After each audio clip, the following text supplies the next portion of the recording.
আসসালামু আলাইকুম।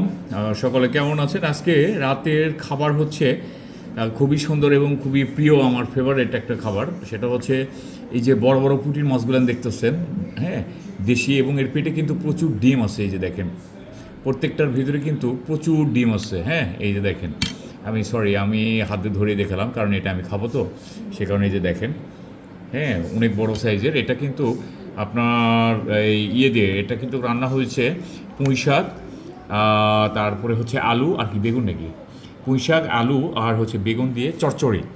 ঠিক আছে, এটা উত্তরবঙ্গের আমাদের খুবই প্রিয় একটা খাবার। আপনারা চাইলে বাসায় ট্রাই করতে পারেন। ঠিক আছে, অনেক মানে মজার একটা খাবার। এই যে দেখেন, আমি ডিমটা দেখাই জাস্ট আপনাদের। ও, দেখেন, মানে ডিমের সাইজটা দেখেন কত বড়। ওয়াও, এই যে দেখেন, মানে এক কথায় বিশাল বড় একটা ডিম, ইলিশ মাছের মতো। এই যে দেখেন, ওয়াও, দেখছেন কত বড় একটা ডিম। এক কথায় লোভনীয়, এক কথায় চরম লোভনীয়। আপনারা বাসায় কিন্তু মাঝে মধ্যে এরকম করে ট্রাই করবেন। ঠিক আছে, হ্যাঁ, বেশ মজার খাবার। ধন্যবাদ।